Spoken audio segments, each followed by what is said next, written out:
Hey YouTube, how you guys doing today? Kevin here coming at you with another episode. Yeah, here we go. Another video. And so what are we doing today? We are getting this engine prepared to run. We're not going to be able to finish that part of it today because we're still waiting for the carburetor. But I wanted to show you guys what I did. So this is my engine test stand. It looks like an Erector set because, well, it quite frankly is. It is an Erector set. I built this stand so I could test engines without bikes. And as you can see, it's pretty neat and it works pretty well. This is part of an old KE100 frame and is bolted underneath to this right here, so it's all one piece. It is not sitting on here, it is bolted here. This cover right here I could put on if I want to, but I don't need to, so I'm leaving it off. I got the KE100 exhaust on here with the baffle. This is a spare. This is not for a bike. It is my test stand exhaust because it's complete. And you will come around through here. And you can see where I have my CDI coil because this is a 1996 to 2001 KE100. And then you can see I got all the wiring. Now the wiring, you're probably like, oh Kevin, what the heck is all that? I'll show you guys what this is. So if we take this piece out, take that out. And we'll take this one out here too. Okay. Alright. So, this harness right here is a harness that I made. I actually showed it to you guys in my last video, or one of my last videos. And this harness comes down and it's plugged directly into the, what do you call it there? This is the harness from the Magneto. And then this goes in here for a spaghetti wiring harness on the early ones from like, like in the early 70s. This one right here goes from everywhere between from the 70s all the way up through 96 to take the square plug. So that's what that plug's for. This does not plug into here. That's for charging. This one's for ignition. This is an adapter to go into that one to work on the older ones.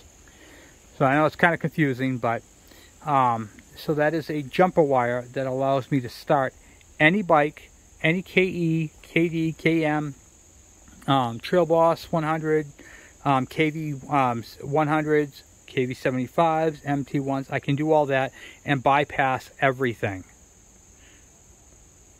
So that allows me to do that. Now on this, here is the throttle assembly right here. I'm sorry, I'm just kind of going. I got an engine on the ground here. I'm stepping over.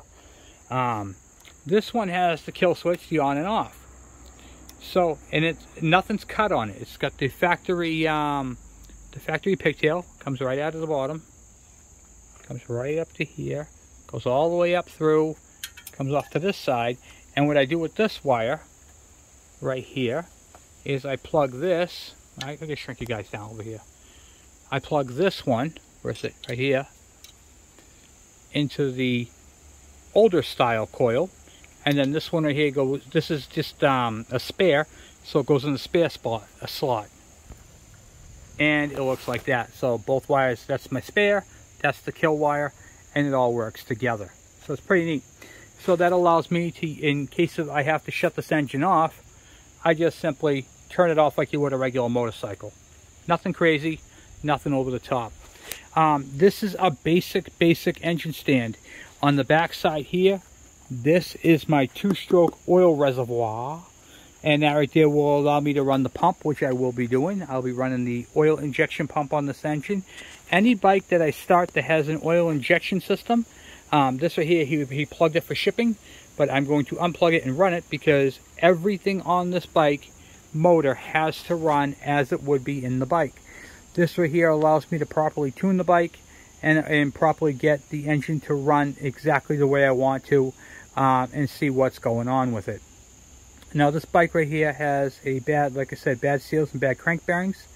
And one thing I noticed right off the bat is that there is a air, you can see right there the air spot, so that could have starved the oil. We don't know. He could have taken that off to take the cable off. I don't know that either. So we're going to go ahead and assume that that's what he did. But we're going to check the oiler on this thing. I'm going to show you guys how to check your oilers and make sure that they are pumping the way they're supposed to. So there's going to be a lot involved with this motor. Then we have to tear this engine down. We have to go ahead and replace the crank bearings and all that type of happy stuff. And then set it all back up again and run it again on the engine stand. But we're going to do one more awesome, cool thing after that's all done. This is a 6-volt magneto and CDI. We're going to continue running the CDI on this motor, but this is my thing. I'm going to show you guys how that 12-volt system works. It's not going to leave with the 12-volt. I'm taking it back off because it goes on my KE102 build, but I'm going to show you guys how the 12-volt system works, and it's going to be pretty cool. So anyway, guys, I just want to say thank you for subscribing, thank you for watching, and I know a lot of you guys have been really interested in this build, and so I'm going to throw the curveball in there, and I'm going to show you guys the 12-volt system after we do the crank bearings and all that, and you guys get to see how it performs and how it works and how it looks and all that. So this is a Suzuki coil from a Suzuki DS80. And it's the same as the Kawasaki. You can see right here, it's got the nip and denso. So that was pretty cool. I wanted to show you that. And it will work perfectly with this, what do you call it there? Magneto setup. So, alright guys, well I'm off for right now. I'm going to go and do some more wrenching on this thing. I'm not doing videos on me wrenching on this particular project. And the reason for that, it's really irrelevant. It's an engine test stand, and the chances of you having this exact one at your house is slim to none. So it's kind of, you know, irrelevant. But the fabrication on this thing has been an ongoing process. I've tested many engines on it. In fact, I just took off the old style handlebars and put this cheap set on there. These are aluminum anodized handlebars that I bought for the KE102 build. I decided not to use them because they're aluminum, and these are crap.